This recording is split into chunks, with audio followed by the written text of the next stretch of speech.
everybody, and welcome to the weekly Scopes from the 4th to the 10th of January 2026. So new year, new style. So I've changed this sort of like format. I'm going to talk about the main energy this week, then the primary transit, then the secondary transit, then the shadow work, what you can do, the gift and the trap of this week's placement, how it affects us through our sort of like, baggage, emotional baggage, the spiritual meaning, the best days this week, and then I'm going to finish up with, guidance for all 12 sun, moon and rising signs, that's the one, and then mantras. So let's dive right in there, guys. Yes. Oh, and I'm Amani, your holistic astrological life coach, by the way. Hi everybody, and welcome to this week's weekly scopes. If you've heard this before, you can skip, but this is just the intro on how I formulate these astrology weekly readings. I use astrology and my intuition to give you advice how you can practically use the knowledge of the stars and the planets and apply them to your life. So my weekly scopes are all based on GMT time and on Vedic Constellational Astrology. So now I'm just going to explain what Vedic Constellational Astrology is and how it differs from Western astrology. So the precession of the equinox is sort of like something that happens in astronomy and astrology, where the Earth's axis undergoes a slow circular motion over 26,000 years, and basically this means that this motion causes a shift in the position of the equinoxes, and also the calculation Vedic and Western astrologies use. So around 2,000 years ago, the tropical and sidereal Vedic astrology signs of astrology were aligned in the same position. So if the sun was in Scorpio in Vedic astrology, it was also in the constellation of Scorpio in Western astrology. But because of the precession of the equinoxes, this has caused a gradual westward sort of like drift of the tropical Western signs. So basically these signs and the Western signs shift 1 degree with every 72 years. So as a result of this ongoing shift, when Western astrology says the sun is in the constellation of Pisces, it's typically in the constellation of Aquarius. Still, this is because the degree, orb and the date for Western and Vedic astrology are 24 degrees, 24 days apart. So in Western astrology, the sun enters the constellation of Pisces around the 19th of February each year, but actually the sun doesn't arrive into the constellation of Pisces until the 13th to the 15th of March each year, and Vedic astrology takes this into account because it's based on the fixed star positions, and Vedic astrologers use sidereal calculations. So as a result, Vedic astrology takes into account the actual positions of the constellations in the sky at any given time, and also considers the precession of the equinox, adjusting for the shift in the position of the equinoxes over time. But in terms of Western astrology follows the tropical zodiac, which is based on the seasons rather than fixed star positions. Western astrologers also do not directly account for the precession of the equinox in their calculations as well, so this results in slightly different calculations and interpretations that are given whether we're using Western astrology or Vedic astrology. So yeah, as I said, Western astrology uses specific dates, so every year, regardless of where the sun actually is at the sky, the sun moves into Pisces around the 19th of February. So yeah, this discrepancy, this misalignment between the tropical zodiac and the actual positions of the constellations has led to a discrepancy between Vedic astrology and Western astrology. So I consider the actual where the sun and the moon are and where Mars and Venus are at any given time, and this is how I formulate these sort of like weekly scopes. So yeah, thanks for listening to this, and let's dive into this week's weekly scope. Okay, so now I'm just going to explain what parallels and contra parallels are in astrology, because I use them in my chart interpretation. So declination in astrology is the measure of how far a celestial body is, such as the sun, whether it's either north or south of the celestial equator. And the celestial equator is an imaginary line in the sky above the Earth's equator, which us astrologers use in our interpretation. So parallels happen when two planets are on the same declination, either both planets are on the north side or either both planets are on the south side, and this alignment increases the influence of the involved planets. So it's similar to a conjunction aspect, as it amplifies their energy, making the effects of the planets more pronounced. Contraparallels, on the other hand, happen when two planets are on the same declination, but one is in the north and one is in the south. So this alignment creates tension, which is similar to an opposition aspect, and it can lead to conflict, challenges and inner struggles between the energies of the planets involved. So contraparallels highlight areas of friction or contrast in our lives, urging us to find balance between the opposing forces at play. When transiting parallels and contraparallels happen, they can sort of like trigger significant events, shifting consciousness and periods of intense growth and transformation. So I look at these aspects closely during chart analysis to understand how planetary energies interact and influence each other during a specific time frame, to pinpoint key periods for personal development, relationship dynamics or career shifts and other shifts like karmic shifts and stuff like that. Because I just find using contraparallels and parallels gives me more depth in interpretation, so I use them. So contraparallels and parallels in astrology serve as markers for potential challenges or breakthroughs, guiding us towards more self-awareness, love, acceptance, understanding, forgiveness for ourselves and others, and shifts in consciousness and growth. So overall, just a shift in our mindset if we allow for it. So parallels and contraparallels just kind of like provide valuable insights into the complexities and nuances of the astrological interactions between planetary movements.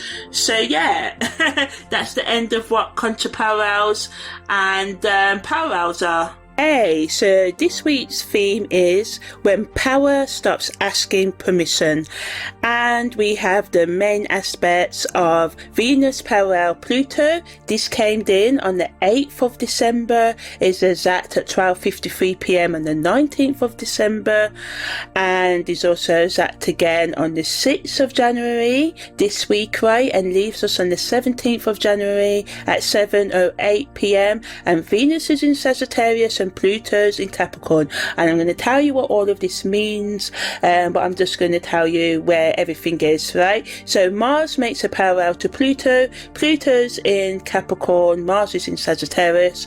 This entered on the 10th of November, was exact on the 27th of November, is also exact again on the 7th of January this week at 3:38 p.m. and leaves us on the 23rd of January. So it's influencing us for the next, like, say 20 days, right? And then we've got the Sun's contraparallel to Jupiter. The Sun's in Sagittarius and Jupiter's in Gemini, so we have a lot of Sagittarius energy, motivation, fiery energy. It's a new year goals and all of that, so a lot of energy helping us move towards those, right?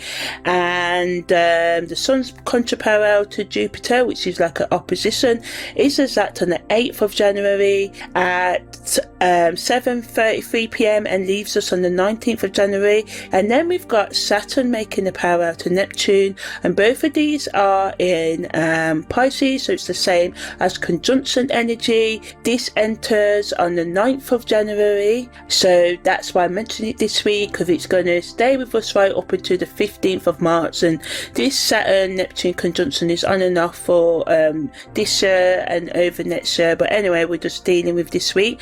So the energy this week is not subtle. Something's been building under the surface, and some of you may be feeling it already. The restlessness, the sense that whatever you've been tolerating is about to hit its limit. We're all kind of recovering from the festive season, right?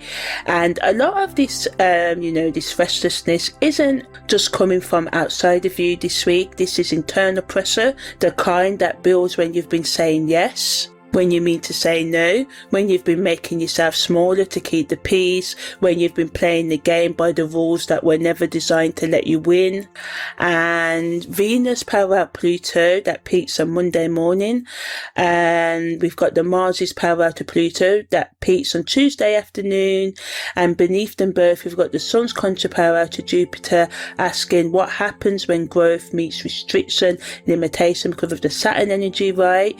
And when the part that wants more collides with the part that knows the cost. So there's a side of you that knows what you need to do to get outside of your comfort zone this week, but then the other side, that Saturn energy, right, saying, well, the cost will probably be leaving that relationship, cutting off that friendship or family member and stuff like that. So, it can be really kind of tension, and you can be unsure this week.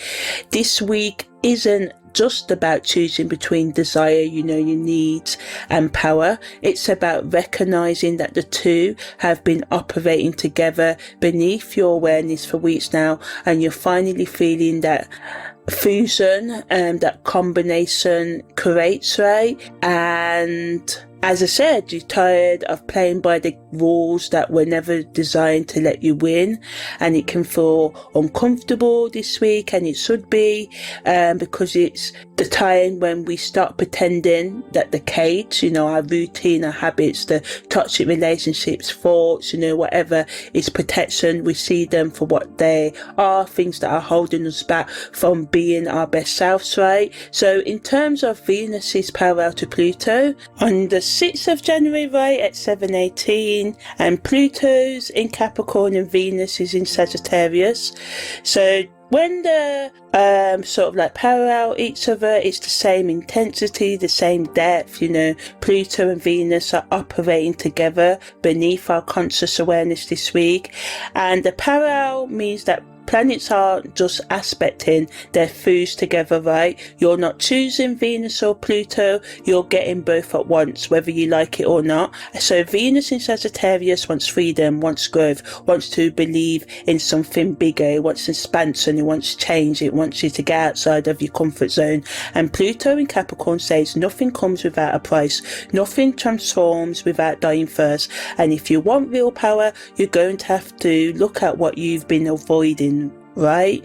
This is the astrology of desire meeting its shadow, not the desire you admit to, the one you dress up and make acceptable, but the raw, unedited, wanting that lives beneath all your justifications, all your hiding, all your social mask, the real you, the part that wants what it wants and doesn't care about being spiritual or evolved or appropriate about it. So this is our gut you, not the real you, our gut animal instinct, right? But sometimes our gut animal instincts aren't always wrong. Of course, we mustn't do harm to others or ourselves, but Venus power Pluto doesn't do polite. So again, this is good energy to make us make those decisions that, get us out of our rut and stop us from feeling stuck, right? Venus in power out doesn't perform, it doesn't ask permission, and this week neither should you. But here's the complication, right? This aspect has been active since the 8th of December, went exact on the 19th of December 2025, and it won't release until the 17th of January in a few weeks, right, 2026. So we're not at the beginning of this process, we're deep in it, right? So whatever's coming up now isn't new information, it's the truth that you've been circling around for weeks, finally demanding you stop circling and actually look at it, right? The relationship that's not working, the pattern you keep defending, the way you've been trading authenticity for approval, the version of yourself you've been performing because the real one feels too dangerous to show. Venus power Pluto asks, what would you do if you stop being afraid of your own power this week? What would you want if you start making your desire small enough to fit in someone else's comfort zone, right? What would you choose if you trusted that transformation doesn't mean destruction? It means becoming, or you can be like a butterfly, right? This isn't a week for thinking your way through. This is a week for feeling what's true and letting that truth move you, even when it's terrifying, even when you don't know where it leads. The invitation isn't to blow up everything, it's to stop defending the cage and start trusting the part of you that knows the door's being open. It's been there, open wide all this time, but you've just been scared to walk through it because, hey, we're scared of letting go of our past. It can be hard to let go. It's not the easiest thing, even when something's not working, the relationship's not good, it can still be hard for you to let go. I get it, but Venus parallel Pluto wants us to stop pretending the cages that we are in is protecting us, right? The second aspect that's influencing us this week is Mars is parallel to Pluto, right? So it comes as that for the second time on the 7th of January. And as I said, Mars is in Sagittarius, Pluto again in this aspect is still in Capricorn, right?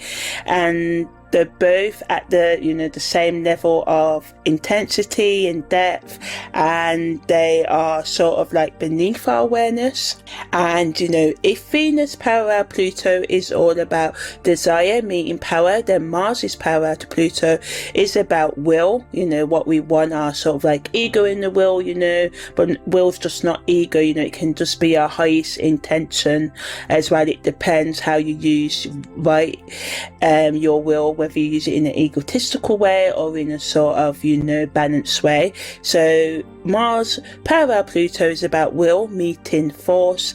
This is the aspect that doesn't just want, it acts, right? This is the energy of the part of you that's done waiting, done negotiating, done trying to make it work through diplomacy, codependency, people pleasing, and it realized that diplomacy is not working. What's needed is a clean cut, a clean break, right, for you to let go and move on. Mars in Sagittarius wants to move fast, wants to break free, wants to say the truth out loud and deal with the consequences later. Pluto in Capricorn says if you're going to act, make sure you're willing to live with the consequences of what happens next, because there's no taking this back, right? And Mars' parallel to Pluto has been building since the 10th of November.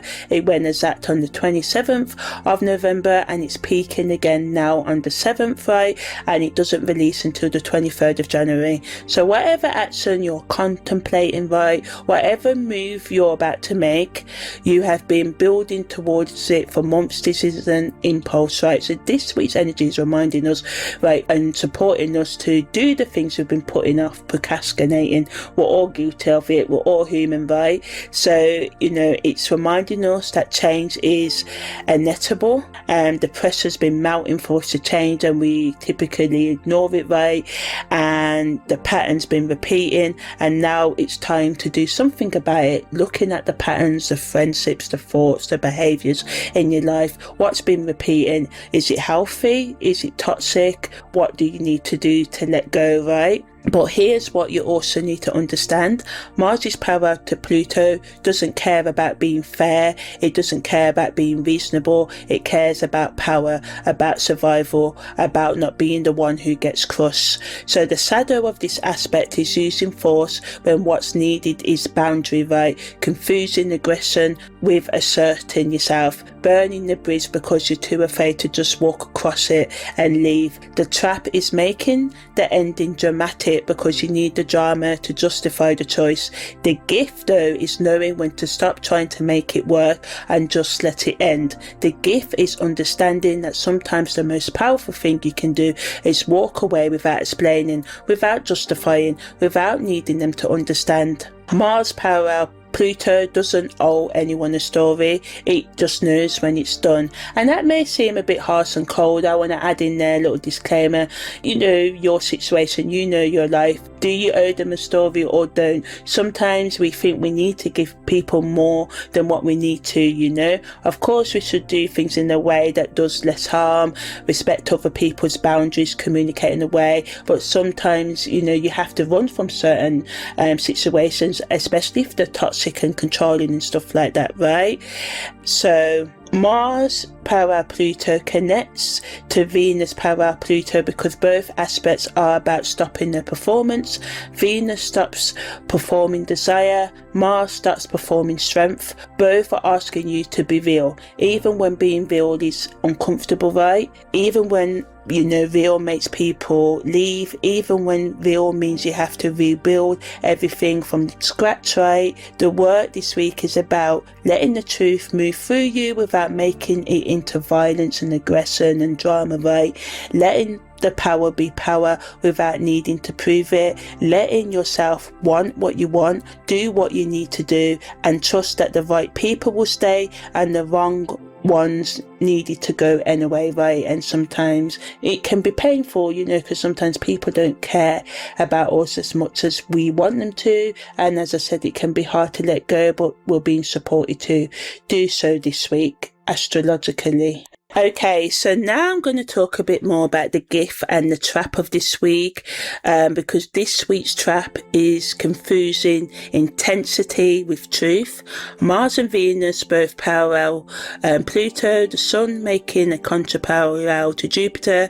Everything's charged, right? Everything feels like a need and a desire. Everything's screaming for attention. And in that intensity, it's easy to mistake the loudest feeling for the truest one, to confuse the impulse to act with clarity about what action to take, right? The trap is burning it down because it feels powerful, leaving because staying feels weak, saying the brutal thing because honesty without care feels like freedom. But intensity isn't the same as truth. Charge isn't the same, impulse isn't the same as clarity, and power that needs to destroy to prove itself isn't actually powerful. It's just loud, right? And the gift is the same energy, right? This week's gift, it's more grounded, right? It's recognizing that yes, this week is intense, and yes, something needs to change and sift, right? And yes, you're allowed to want what you want and do what you want and need to do, but the change doesn't require drama. The change doesn't need to be violent. The ending doesn't have to be cruel just because it's necessary.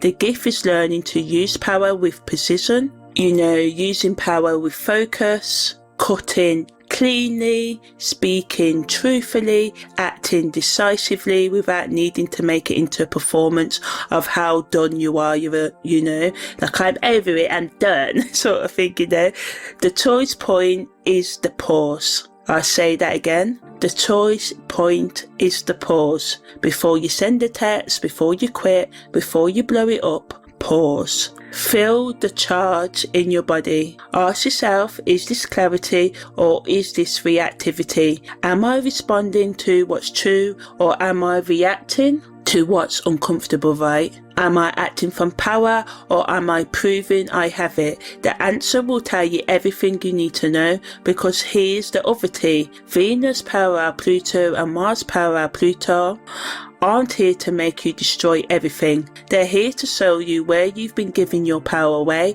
by pretending you don't have any, where you've been making yourself small to feel safe, where you've been defending the case because admitting the door was always open would mean facing how long you've been choosing to stay locked in, right? The work isn't to burn down, the work is to stop defending, the work is to see clearly, feel deeply and choose differently this week, right? Not because you have to, but because you're finally ready to, and we're being supported astrologically to do the things we need to, make a pros and con list, strategic list, as I said, get real about, how many years you may have been working at the same thing, the projects you need to start and complete, the ones you need to let go, the things in your life that make you feel good and what doesn't, right? And, get real about what it is that you're ready to do, right? So now I'm going to talk about the shadow work, right, in terms of the psychological meaning and the karmic meaning and our bloodlines baggage, the things that we've carried forward from childhood and other trauma, maybe. Because these weekly scopes, I'm focusing more on what the astrological energies can help us focus on week to heal, because I'm a karmic astrological life coach astrologer, and my focus is and how can we use tools like astrology, psychology, spirituality to, heal ourselves and to live in balance, right? So the psychological meaning, the mind trap this week is the story that power requires force. It's the voice in your head that says, if you want this to change, I have to make it dramatic. If I want them to hear me, I have to be brutal. If I want out, I have to burn the bridge so completely, there's no way back. It's the belief that unless you prove how done you are, you're not actually done. That unless the ending is explosive, it wasn't real. That gentleness is weakness and boundaries are only valid if they come with a performance of rage or anger. And this isn't a flaw, this is a survival strategy. Somewhere in your past, maybe childhood, maybe your last relationship, maybe your bloodline, you may have learned that soft no's don't get heard, and we know a lot of the time they cannot. It is a real thing as well, and this is why sometimes we have to walk away without saying anything, because we're not going to get heard anyway. But sometimes a soft no, some people are receptive to that, and we don't need to be loud and screamy about our no's. We learn maybe that clear boundaries without anger get dismissed, that if you want to leave, you better make sure they know you mean it, which means making it hurt. So your nervous system learned force equals freedom, aggressive equals safety, and now even when the situation doesn't require that level of intensity, the pattern can kick in anyway again, because it's the only way you know how to claim your power. And this week astrology is activating that pattern because it's time to see it for what it is. Mars's power to Pluto isn't here to make you more aggressive, it's here to show you where you're still confusing strength with violence, where you're still using force because you don't trust that clarity is enough. The thought, if I don't make this dramatic, they won't take me seriously, is the trap. The truth is, you don't need their validation for your choice to be real. You don't need to burn it down to prove you're leaving. You just need to leave, right? So as I said, in terms of your bloodline's baggage, the ancestral pattern being activated this week is the belief that survival requires suppression, bottling things up until explosion. This isn't just your story, this can be your bloodline story, right? Somewhere back in your family lineage, someone may have learned that expressing feelings directly was dangerous, that stating boundaries clearly got you punished, that the only way to get free was to wait until the pressure built so high you had no choice but to blow, and then the explosion itself justified the exit, right? Maybe it was a grandmother who couldn't leave an abusive marriage until he did something so bad she had every reason everyone would accept. Maybe it was a grandfather who worked a job he hated for 40 years and then retired bitter, angry and full of regret. He took out on everyone around him. Maybe it was a culture that told you your feelings didn't matter unless they were extreme, that your pain wasn't valid unless it was visible, that you weren't allowed to want something different because you could prove the current situation was intolerable. It didn't matter, it just meant that you had to stick it out, right? Whatever the origin message, the message was clear, right? You're not allowed to leave just because you want to. You're not allowed to do the things that you want to do just because you want to. You need a reason. You need it to be bad enough. You need to wait until it's unbearable that no one can question your choice. And that pattern got passed down generation after generation until it landed in you. So this week is your chance to be the one who breaks the cycle, not by suppressing, bottling it up, pushing it down until you explode, but by trusting that I don't want this anymore. You thinking that, you knowing that is enough reason, right? Is reason enough?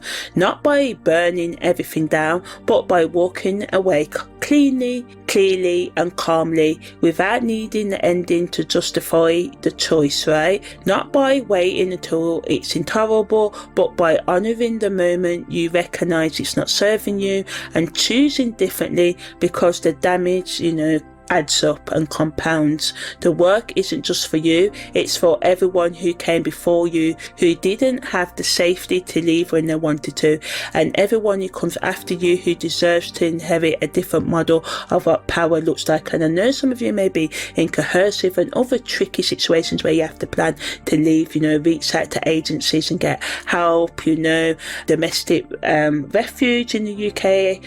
The Samaritans can help you as well, and just other agencies that can help you. And I know it can be hard when maybe your digital usage is being monitored and all of that as well. So be strategic about it. Do things in your own time. Don't do in a way that can put your safety at risk as well.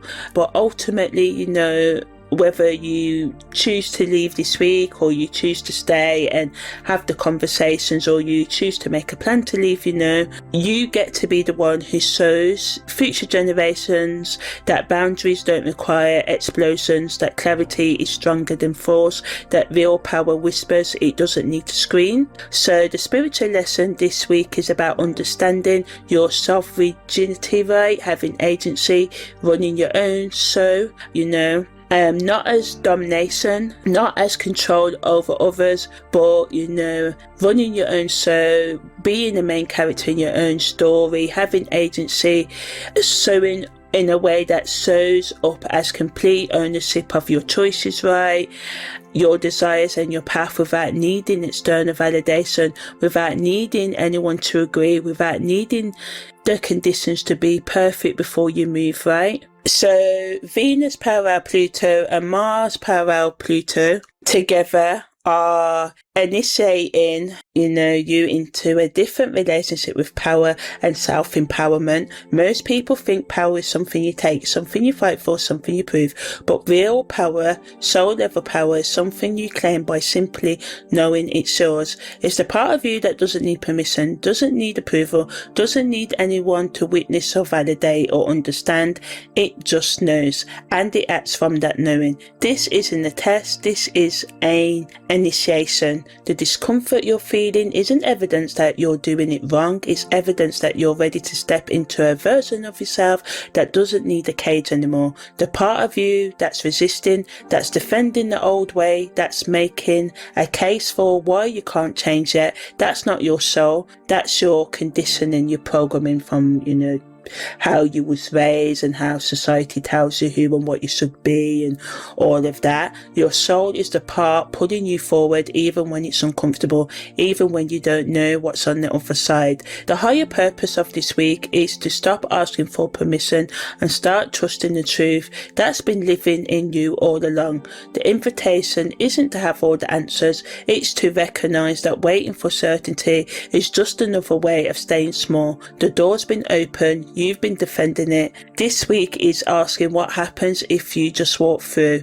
Not because you have to, not because it's dramatic, not because you need to prove anything, but because you're finally ready to trust that what you want matters, that your no is complete without justification, and that, having agency, running your own show, being the main character in your own story, of course respecting other people and all of that. It doesn't mean being egotistical or not respecting other people's right to be a main character in their own story as well, but running your own show isn't something you earn, it's something you remember you always had, and it's your right to do so, right? So now, this is a new feature. I've changed it up a lot for you long-term listeners, but I'm just focusing more, and as I said, the psychological, emotional and spiritual meanings, and also I'm going to still give you, the best days this week and talk the day-to-day astrology. So here it is. So this week from the 4th to the 10th of January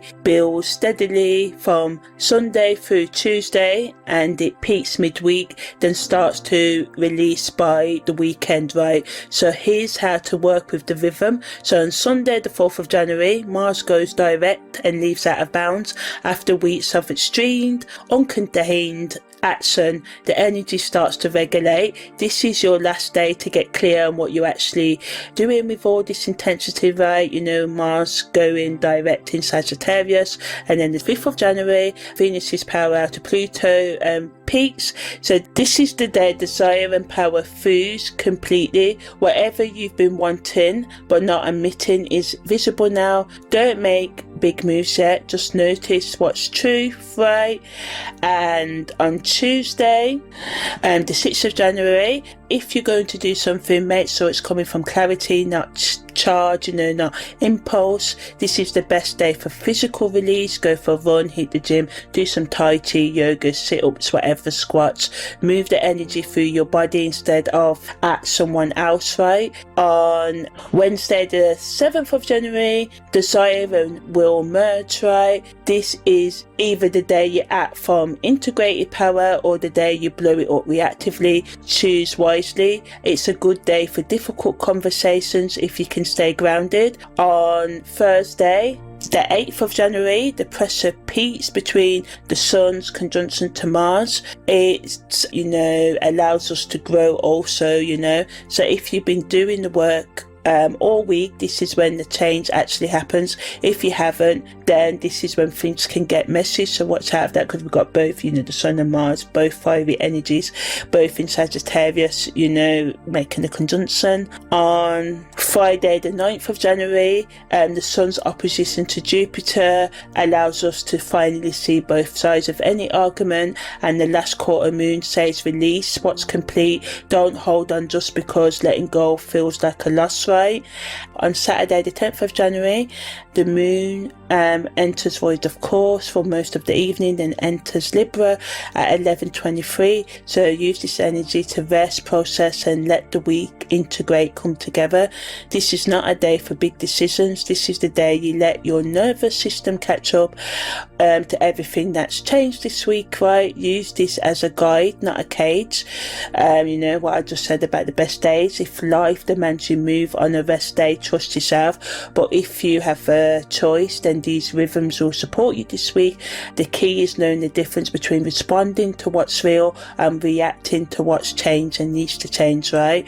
So now I'm going to talk more about the actual work this week, going from the theory I've been talking about to the practice, right? So this week's practice is about learning to feel power without weaponizing it. The goal is not to suppress, push things down, push the intensity down. It's to let it move through you without controlling you and without you using it to control others. So step one, notice the charge, right? When you feel the need, the desire to act, to say the brutal thing, to make the dramatic exit, stop. Don't override it, just notice it. Where do you feel it in your body? Chest, throat, solar plexus, jaw.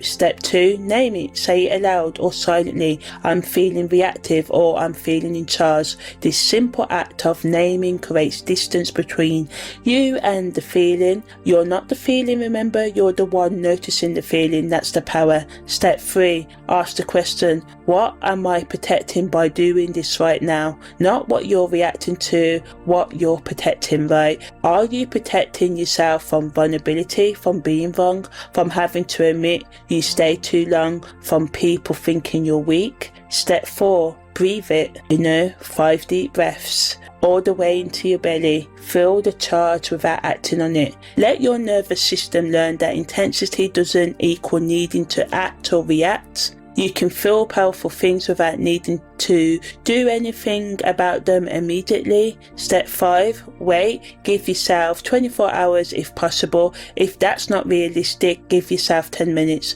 The point is to interrupt the automatic response, whatever that may be. For some of you, it's not acting aggressively. It may be feeling anxious or, anything else. And I know as someone who suffers from anxiety, we can't always control it and stuff. But sometimes when we get into that panic anxious mode, we can do things self-soothe in a way that's not healthy to us. So it's about trying to break the automatic responses, especially if they are toxic to our overall well-being. We do this to create space between the trigger and our action and reaction, right? Step 6, revisit after the pause, check in. Does the same action still feel true? If yes, proceed with it, but from clarity, not charge, not impulse. If no, you just saved yourself from a reactive mess, right?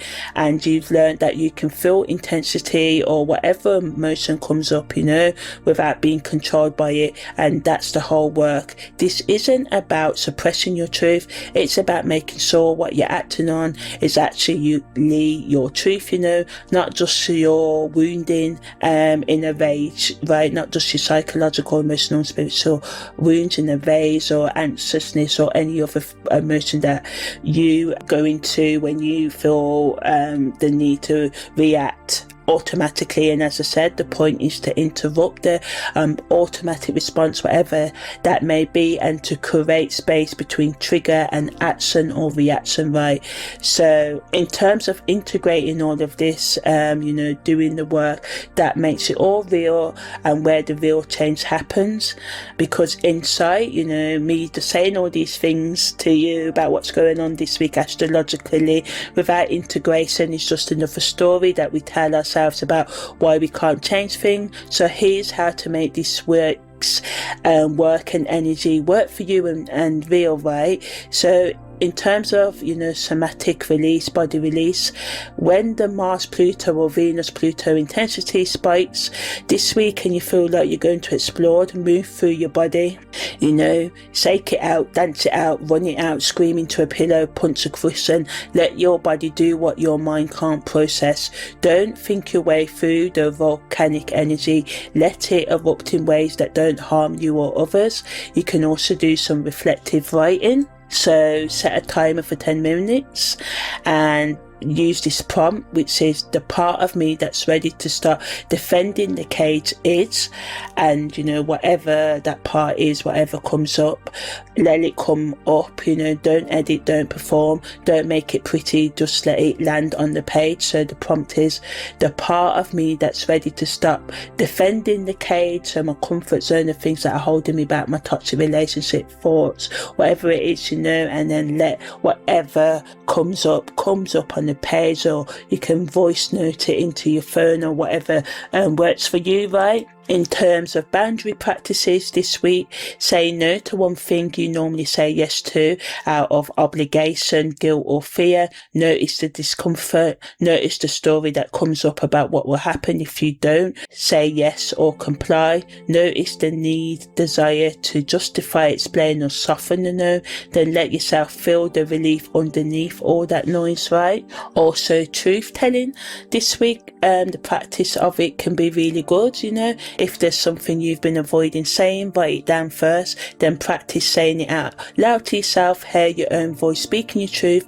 That's the first step, not performative honesty, just private acknowledgement that truth exists, right? You can do a power reclamation ritual, you know, self-empowerment ritual, stand in front of a mirror or anywhere else where, you know, you tailor this. This is just suggestions, all of this, tailor them all to your needs, your temperament, right? So, you know, stand in front of a mirror, look yourself in the eye and say out loud, I am allowed to want what I want. I am allowed to choose differently. I don't need permission. My no is complete. Notice what comes up. That's resistance. That's what's ready to change. And if you're the type of person who don't take no for an answer, then, you know, your work is, you know, other people are allowed to say no, because of course, you know, not everybody has a problem with saying no. Some people have a problem with hearing no, you know. You may misuse power as well. So if you misuse power, you know, this week is all about looking into why you control others, what really is, you know, why do you feel powerless? Because I believe within deep down, and this is not to make you feel ashamed or nothing, it's not about that. My point is calling out the issues and giving you tips to work through it, right? But if you do, you know, have trouble saying no, if you need to reclaim your power, say, I don't need permission, my no is complete. Notice what comes up, that resistance, that's what's ready to sift. So whatever your, you know, issue with power this week, whether you're scared of using your own power or you abuse other people's power, you know, and you try to dominate, you know, any of these rituals will be really good. Instead of a power reclamation ritual, if you don't like hearing no, it can be a power allowing others to exert their power and getting to the root causes of why other people saying no and having their own autonomy makes you feel so scared. And I know that can be years and years to unpack, because a lot of the time, you know, it can be a form of control, because deep down there's that inner child that still needs healing, right?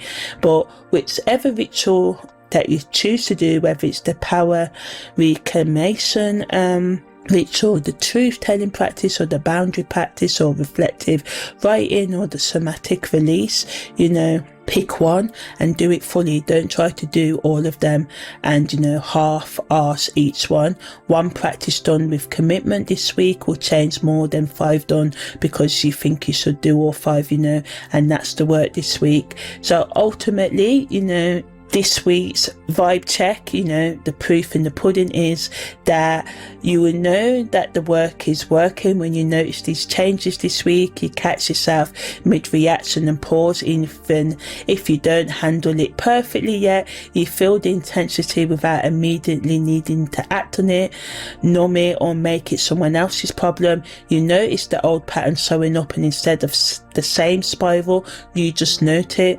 Or there's the part that wants to blow it up to avoid feeling vulnerable, and you have a boundary conversation, and whilst it's uncomfortable, you don't collapse into guilt or harden into cruelty. You just stay clear. You feel powerful without needing to prove it, without needing anyone to witness it, without needing validation that you're strong enough, you know. You choose differently, not dramatically, not with a grand gesture, just quietly, cleanly, because it's what's true, right? And the gap between feeling the charge and, you know, the impulse and acting on the impulse gets wider, even if it's just a few seconds longer than the last time. You stop needing the ending to be explosive, to justify leaving. You just leave clearly, kindly, calmly when possible, but completely, right? And you remember that, you know, progress, life's journey isn't a straight line. There's ups and downs. You'll have good and bad days and hard days. You'll catch yourself sometimes, and at other times you will miss catching yourself. You'll let yourself fall, you know, but it's about getting back up after each fall, right?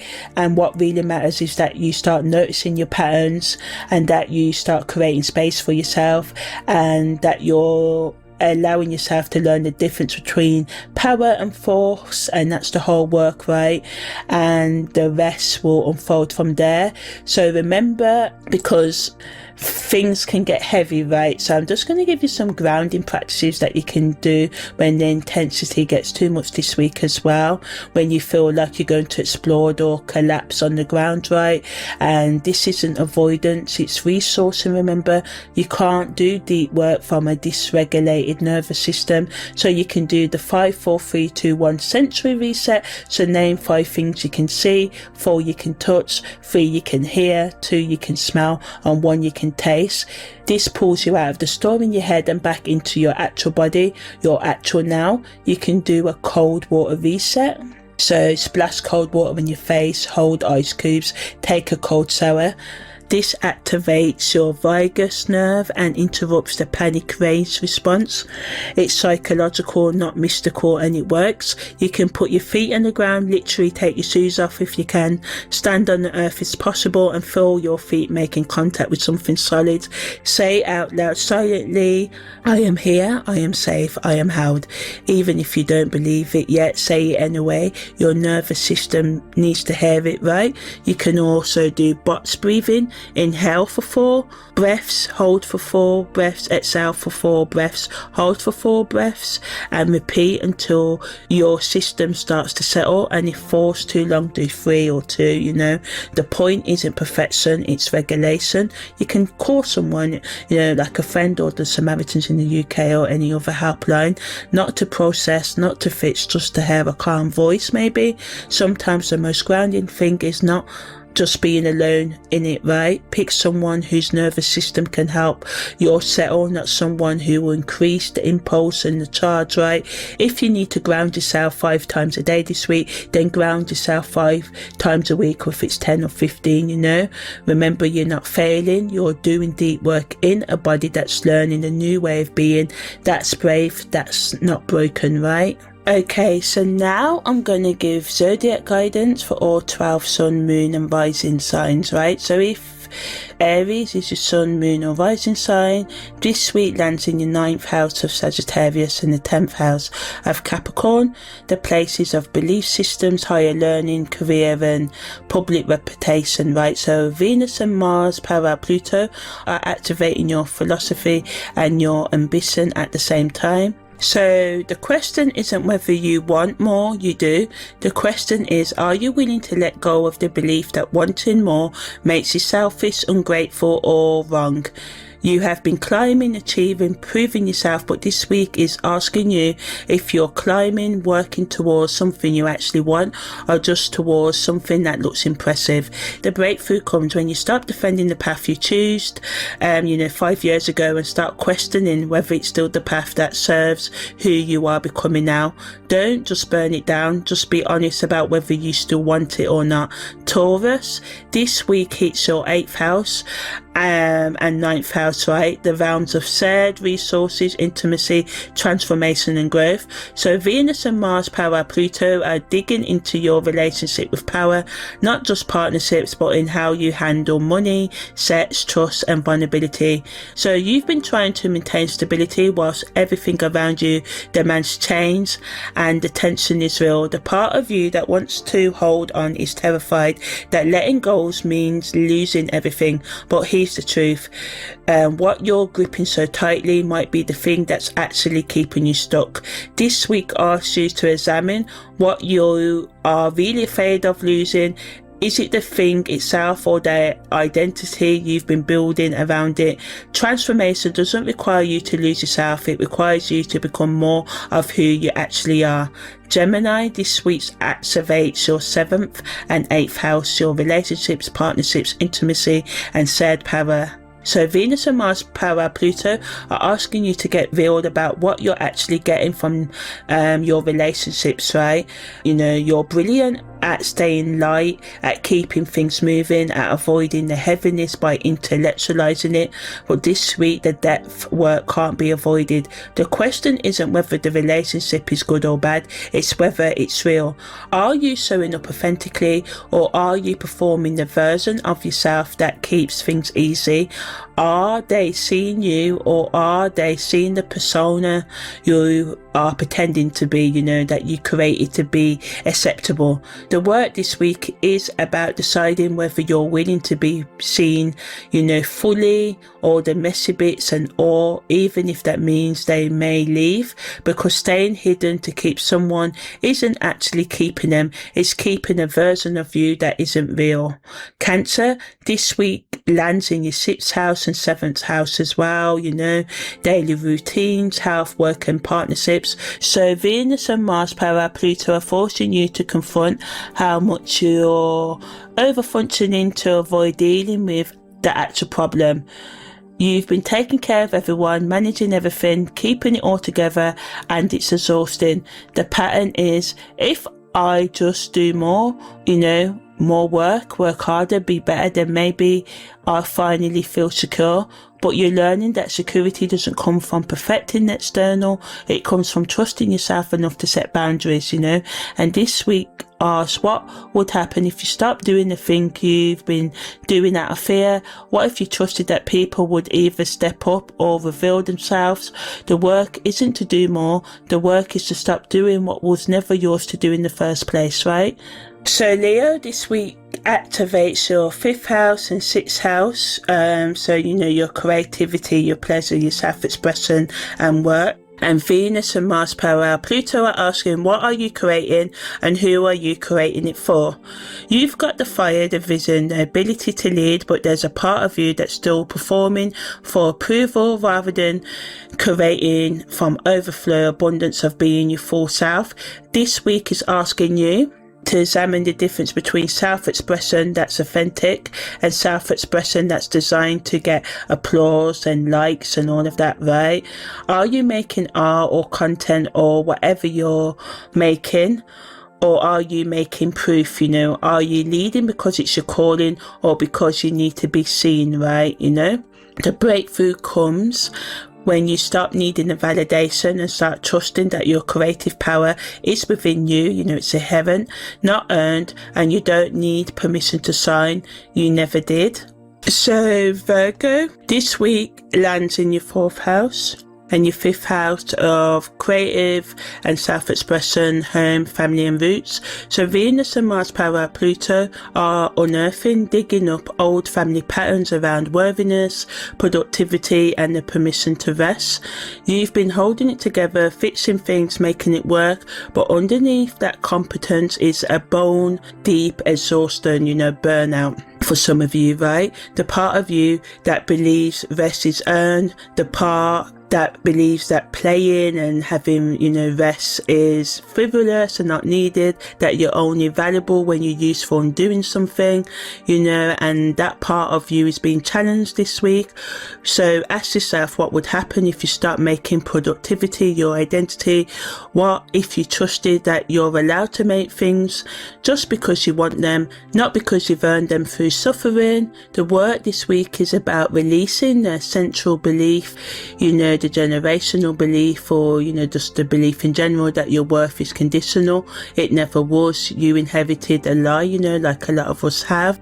So Libra, this week hits your 3rd house and your 4th house of communication, siblings, learning, home and family. So Venus and Mars power Pluto is, you know, forcing you to choose between harmony and honesty. You spent so long trying to keep the peace, trying to make everyone comfortable, trying to be the one who holds it together, that you've lost track of what you actually think and feel. This week asks, what truth have you been swallowing to keep others happy? What conversation have you been avoiding because saying it out loud would disrupt their balance? The pattern is, if I just stay quiet, if I just adjust, if I just make myself a bit smaller, then everyone will be okay. But something you need to know is that everyone being okay at your expense isn't peace, it's performance, codependency, people pleasing, you know. The work is learning that your truth matters as much as everybody else's, right? Yes, it's nice to do things nice for people, that's not what I'm saying, but you also have to remember that you are somebody too, and that doesn't make you selfish, it makes you whole, right? And Scorpio this week activates your 2nd and 3rd houses of resources, value, self-worth, communication and learning. So Mars and Venus power Pluto are, you know, looking into digging up your relationship with power, specifically how you use your voice and your resources, right? You know, how to see through people, you know, how to find the wound, how to use truth like a weapon. But this week is asking, are you using your power to heal or control? Are you speaking truth, or are you speaking from the part of you that needs to feel that you need to dominate others to feel safe, right? The shadow of Scorpio is using intensity to avoid vulnerability, using depth as a defense mechanism, using insight to maintain the upper hand and control others. The work this week is about letting your power be in service of connection, not control. You don't need to prove you're the strongest, you just need to be real. Sagittarius, this week lands directly in your 1st and 2nd houses. Your identity, your body, your presence and your resources are having the spotlight put on this week, and Venus and Mars power Pluto are activating you, right? Everything you've been avoiding is right here now, and there's no escaping for you guys, right? The question is, who are you becoming, and are you willing to let go of who you've been? You've been moving fast, staying light, avoiding the heaviness by staying in motion, you know, doing things, maybe doing too much things, hey Sagittarius.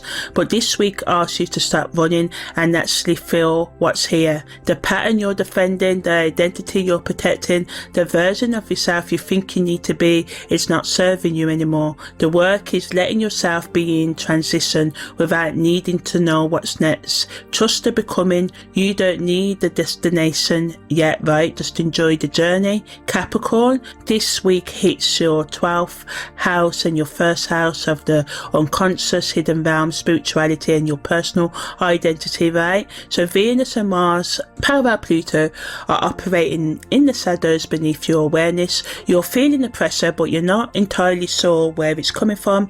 That's because it's within, it's internal, right? This week is about the part of you that's been running the show from behind the scenes. The part that's afraid if you stop controlling everything, it will all fall apart. The part that believes your worth is in your productivity, your competence, your ability to hold it all together, right? And this week asks, what will happen if you let yourself fall apart just a little? What if you trusted that being human doesn't diminish, reduce your power, it reveals it. The work is releasing the need to be invincible. You're allowed to be real, you're allowed to need support. That doesn't make you weak, it makes you whole. Aquarius, this week activates your 11th house and the 12th house, right? Community, friendships, collective vision and the unconscious. So you're being asked to examine how you show up in groups and what you're hiding from yourself. You're brilliant at seeing systems and patterns, understanding patterns and systems and all of that, and holding the vision for what could be. But this week asks, are you connecting or are you observing? Are you part of the collective or are you hovering above it, detached and untouchable?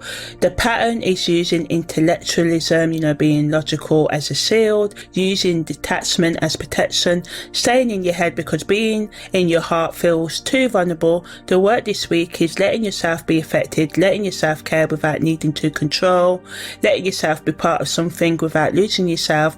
You don't have to choose between individuality and belonging. You can be both, right? So Pisces, this week lands in your 10th and 11th house of career, public life, reputation and community. Venus and Mars parallel Pluto are forcing you to get clear on what you're actually building and whether it's yours, or someone else's dream. You have been floating, adapting, shape-shifting to fit what's needed, but underneath all that flexibility is quite exhaustion, burnout, the part of you that's lost track of your own vision because you've been so busy holding space for everyone else's. This week asks, what do you actually want? Not what sounds spiritual, not what looks impressive, not what makes others comfortable. What do you want? Are you willing to build it, even if it means disappointing people who have gotten used to you being boundaryless, right? And the work is reclaiming your edges. You're allowed to have them. That doesn't make you less compassionate. It makes you more sustainable, more in balance, right? So that's the end of the zodiac guidance. So now, because I like you guys, I'm going to finish up with some shadow work prompts and some journaling prompts that can help you, really question and get down this week to what you need to release and other things, right? And then I'm going to give you some mantras to help you focus, right? And for all the 12 sun, moon and rising signs. So in terms of the shadow work prompt, the uncomfortable questions to ask yourself. As I said, this week's question isn't comfortable, but it's necessary. Sit with it. Don't rush to answer it. Let it work on you. You can ask yourself these, right? What am I getting out of making this harder than it needs to be? What would I lose if I just made the clean choice without the drama, without the explosion, without needing to prove how done I am, let that sit. Don't perform an answer. Don't write what sounds spiritual or evolve. Let it land in your body and see what comes up. The resistance you feel to this question, that's where the work lives, right? And in terms of journaling prompts, you can use these, right? So you finished the sentence of each of these. So the pattern I keep defending, even though I know it's costing me, is the part of me that wants to blow it all up is actually protecting me from. If I trusted that boundaries don't require explosions, the first thing I would do differently is and then answer that, right? The version of me that's ready to start performing power and just be powerful looks like, and write what that looks like, and what would it feel like to walk away cleanly without needing them to understand, without needing the ending to be dramatic, right? Write without editing, let it be messy. That's where the truth lives. Don't make it pretty, make it real. Right? So in terms of mantras for this week, so Aries, I release the need to prove my worth through endless achievement. My value is inherent, right? It's within me. Taurus, I trust the ground beneath me, even as it changes. Stability comes from within. Gemini, I let my words land with intention, depth over distraction, truth over performance. Cancer, I honour my need for security without making it a cage. I am held. Leo, I create from overflow, not from a need for applause or likes. My light is enough. Virgo, I release perfectionism as worthiness. I am whole, even in the mess. Libra, I choose integrity over harmony. My truth matters more than keeping the peace. Scorpio, I use my power to heal, not to control. Depth is my gift, not my weapon. Sagittarius, I trust the becoming without needing the destination. I am enough in transition. Capricorn, I soften without losing my strength. Being human doesn't diminish nor take away my power. Aquarius, I connect without losing myself. I belong and I am free. Pisces, I hold boundaries without guilt. Compassion includes myself. So yeah, those are your mantras, guys. So now I'm just going to wrap it up with the final tea of the week. So this week isn't about asking you to blow up everything. It's asking you to stop defending what's not working. Venus parallel Pluto, Mars parallel Pluto, and the Sun contra parallel Jupiter are all pointing to the same truth. The case you've been protecting was never protection. It was a prison you got so used to you forgot you had the key. The intensity you're feeling isn't the problem, it's the messenger. It's your system, your body's way of saying something has to change, and it has to change now. Not because you're broken, but because you're finally ready to stop pretending. You're fine, you can be fine with less than you actually want, and that's terrifying. Yeah, it can be terrifying to think, oh, I needed this to be like this and perfect, and I've wasted all that time thinking that, but actually I don't need all of that. I can just do what needs to be done now. And just remember, wanting more, choosing differently, walking away from what's familiar, all of that requires you to trust that you're strong enough to handle what comes next. And maybe you've spent your whole life being told you're not, but here's the other tea: you have already survived everything that tried to break you. And yeah, you may have been perfect, you may have picked up some self-destructive habits, we've all probably stuck together with like blue tack and some pins and stitches, I'm not saying it's perfect, but you've actually made it. You're still here, right? You've already made it through everything hard that seemed impossible at the time. You've already proved you're capable. The only question now is, are you willing to stop using that strength to hold yourself in a place that's not good for you, and start using it to move yourself forward? This week is giving you permission to want what you want without apology, permission to say no without justification, permission to leave without making it dramatic, permission to choose yourself without needing everyone to understand. You don't need a approval, right? You never did. You just needed to remember that the door was always open and you were always allowed to walk through it. So, take care of yourself this week. Ground when you need to. Pause before you react. Let the truth move through you without weaponizing it, and trust, really trust that the part of you that knows the way is louder now than the part that's afraid. You've got this, even when it doesn't feel like it, especially when it doesn't feel like it. You've got this, okay? Okay, alright, I'll see you next week, but before that it's a new section because I'm a bit of a poet, right? So this is a new little section I'm calling the Astrological Flow, just to round up the week. So yeah, so the power isn't in the explosion, it's in the choice to stop defending. The case was never locked, you were just too busy guarding it to notice. This week the guard gets tired and you finally walk through. That's the whole work. Yeah, I'll get better. But yeah, that's been the weekly scopes from the 4th to the 10th of January 2026, guys. Take care and see you next week. Yay!